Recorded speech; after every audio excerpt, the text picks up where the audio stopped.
Assalamualaikum warahmatullahi wabarakatuh. Toleegaa barnoota herregaa kutaa torbaffaa boqonnaa lamaan har'aan tana walitti deebinee jirra.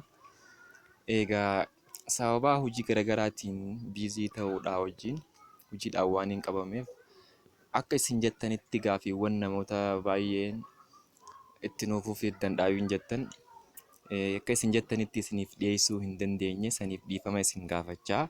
Har'a immoo barnoota herregaa kutaa torbaffaa boqonnaa lama intijeroota kan jiruun walitti deebinee jirra. Egaa warri maatiiwwan chaanaalii barsiisaa Jamaal taatan laayik sheer godhuudhaan cinaa dhaabbadhaa jechaa, warri ammoo maatii hin ta'in saabskraayib laayik sheer godhuudhaan nu gargaaraa jechaa. Tole egaa har'amee gara qabiyyee boqonnaa lamaa intijeroota jedhu itti haa fufnu. Intijeroota jalatti wantoonni jiran keessa deebii, lakkoofsa lakkaawwii, lakkoofsa hundaa kan jedhu. Egaa asirratti lakkoofsi lakkaawwii maal akka ta'e beekamaadha. Lakkoofsi lakkaawwii N-dhaan bakka bu'a. Innis takka, lama, sadi jedhee itti fufuudhaan kan hin dhaabbanne yoo ta'u, akkasuma lakkoofsi hundaa immoo 0, takka, 2, 3 jedhee kan itti fufudha. Lakkoofsi lakkaawwii kunis lakkoofsa hundaa keessatti argamuu isaati nuuf ibsaa. Egaa lakkoofsi lakkaawwii fi lakkoofsi hundaa xiyya lakkoofsaa irratti akka armaan gadiitti agarsiisuu ni danda'ama ja'a. Jalqabatti 0 yoo goone 0 irraa kaanee gara mirgaatti yoo deemnu takka, 2, 3 jedhee itti fufaa jechuudha. Inni kuni lakkoofsa hundaa ta'uu agarsiisa. Takka irraa ka'ee ammallee karaa mirgaatti yeroo itti fufu inni kun ammoo lakkoofsa lakkaawwii ta'uu agarsiisa jechuudha. Xiyya lakkoofsaa irratti bitaa irraa gara mirgaatti yommuu adeemnu lakkoofsonni dabalaa yookiin guddachaa adeemu. Hubadhuu kana yoo laallee hubadhuun kun maal jedhaa?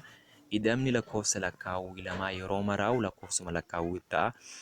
Baay'ataan lakkoofsa lakkaawwii lamaattis yeroo hundaa'u lakkoofsa lakkaawwii ta'a.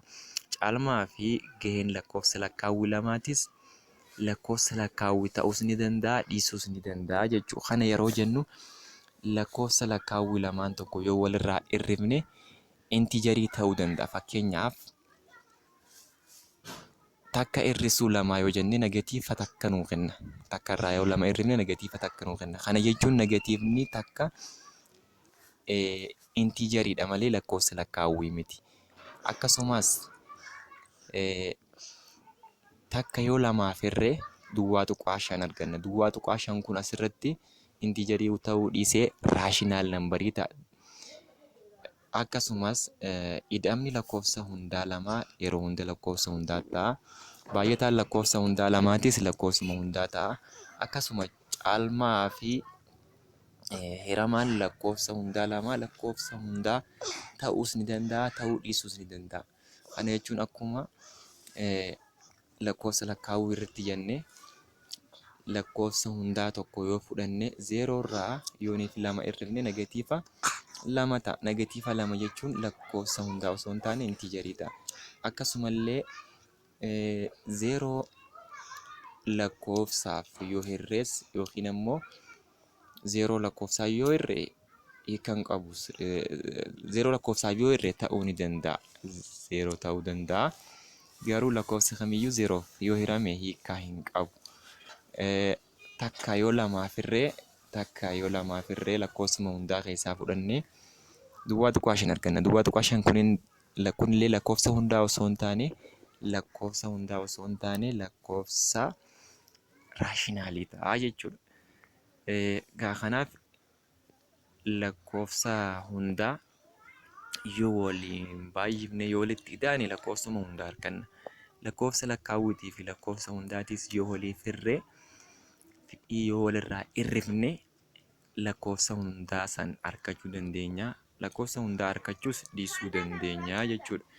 Argachuu dhiisuu dandeenya. Egaa gilgaalota jiran kana bakka takkatti walitti qabnee yookiin walitti qabee bakka takkatti kaniin isinii dalagu ta'a. Mee kallattumaan gara seensa intiijerootaatti haa seennu. Hiikoo intiijerootaa jala yoo dhaynu intiijeriin maal jechuudha? Intiijeroota tuuta lakkoofsa lakkaawwii masaanuu lakkoofsa lakkaawwii fi zeeroo kan qabatedha. Intiijerii jechuun tuuta lakkoofsa lakkaawwii masaanuu lakkoofsa lakkaawwiitii fi zeeroo kan qabate yookiin kan walitti qabatedha. Kana jechuun sarara lakkoofsaa kanarratti yoo arginu mallattoon lakkoofsa intiijerootaa kunis zeddiidhaan bakka bu'a.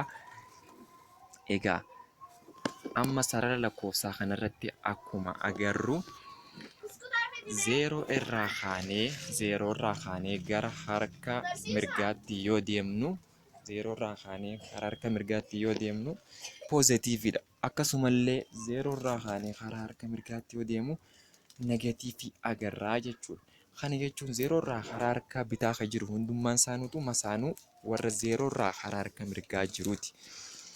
Kanaaf asirratti lakkoofsi kun zeeroo irraa kallattii walqixaa irratti hogguu argamu amma lamaa fi negatiivni lama kallattii garaagaraa ta'e gatiin isaanii walqixaa irratti fageenya walqixaa irratti argamu. Takkaa fi negatiivni takka illee fageenya walqixaa irratti argamu. Kanneen hundi lakkoofsota masaanuu walii ta'anidha jechuudha. Lakkoofsota masaanuu walii ta'an sarara lakkoofsaa irratti yoo argisiifnudha jechuudha. Meegaa danaa veeniitiin mee haa ilaallu. Danaa veeniitiin akka mul'ifametti lakkoofsi intiijerii kun eenyuuf keessa qabata? Lakkoofsa hundaa of keessa qabata. Lakkoofsi hundaa immoo eenyuuf keessa qabata? Lakkoofsa lakkaawwii of keessatti qabata jechuudha. Kanaaf danaa veeniitiinis akka kanatti kan mul'atu yoo ta'u, egaa hubadhu jee mallattoon negeetiivii mallattuma hir'isuu kanaan mallattoo negeetiivii jedhama. Mallattoon poozitiivii immoo mallattuma ida'uu kanaan poozitiivii jedhama. Fakkeenyaaf yoo fudhannee ilaalle lama cinaa mallattoo hir'isuu yoo gara harka bitaatiin keenye negeetiiva 2 jedhamee dubbifama jechuudha. Akkasumas 5 cinaa gara harka bitaa kanaan mallattoon poozitiivii yoo jiraates yoo jiraachuu baates poozitiivii 5 jedhameetuma dubbifama yookiin poozitiivii 5 beekama jechuudha. Kanaaf lakkoofsi poozitiivii yoo mallattoon cinaatti barreeffamuu baates ni danda'ama. Kun akkatti beekamu mallattoon cinaasaa hin jiru jechuudha lakkoofsa poozitiivii. Mee hiikoo 2.2 haa ilaallu. Lakkoofsi 2 waliif masaanuu kan jennu yoo gama adda addaatiin tuqaalee zeeroo irraa fageenya walqixaa irratti bakka bu'anidha. Tuqaa zeeroo irraa fageenya walqixaa irratti yoo bakka bu'anidha. Mee fakkeenya kana haa ilaallu. Fakkeenya sadaffaa kan jedhu kana yoo ilaalle egaa lakkoofsa 4 negatiiva 4 akkasumas masaanuu 7 negatiiva 7 isaan kun sarara lakkoofsaa irratti yoo agarre amma fageenya walqixaa ta'e irratti agarraa jechuudha. 5 fi negatiiva 5 yoo ilaalle amma tuqaa wal fakkaatu irratti argama jechuudha. Tuqaa fageenya inni irratti argamu garuu kallattii garagaraati. Kanaaf lakkoofsonni kun waliif masaanuudha jechuudha. Negatiiva 5 fi 5 sarara lakkoofsaa irratti zeeroo irraa gama adda addaatti fageenya walqixaa qabu. Kanaafuu negatiiva 5 masaanuu 5ti yookiin 5 masaanuu negatiiva 5ti jenneeti dubbifnaa jechuudha. Haaluma wal fakkaatuun negatiivni 3 masaanuu 3ti yookiin 3 masaanuu negatiiva 3ti jenna. Hubadhu. Egaa sarara lakkoofsaa irratti zeeroo irraa gara mirgaatti fagaachaa yoo deemu guddachaa deemna jechuudha. Lakkoofsi kamiyyuu sarara lakkoofsaa irratti zeeroo irraa gara harka mirgaatti guddachaa deema. Akkasumas zeeroo irraa gara bitaatti immoo xiqqaachaa adeema jechuudha. Fakkeenyaaf 7 jechuun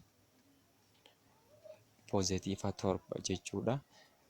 Zeeroon poozitiivis negatiivis miti. Zeeroon lakkoofsa waan homaa hin jirre tokko ibsudha. Fakkeenyaaf daree keessatti battallee barnoota herregaa 10 keessaa kan kennameen gaaffiiwwan hunda keessaa deebistee homaa hin dhabne jechuudha. Kana jechuun deebiin ati dogongortee yommuu lakkoofsaan ibsamu zeeroodha jechuudha.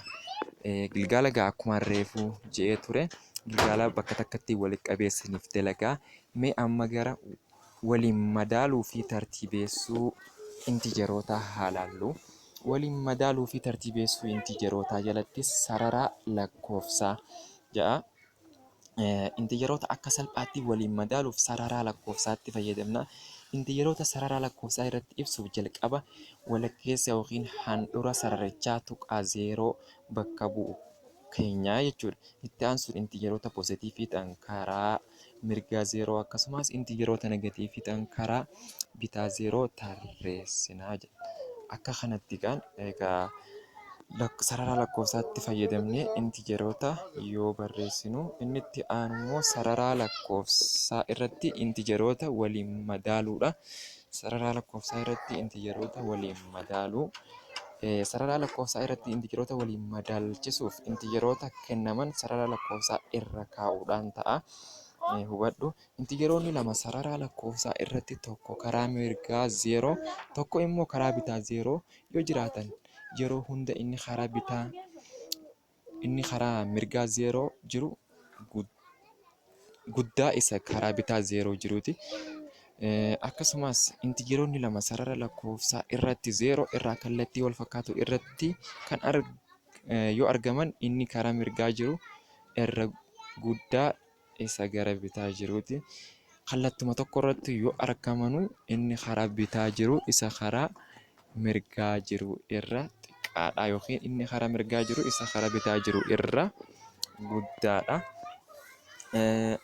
Mee fakkeenya 6 kajoo kana haa laallu. Kamtu guddaadha?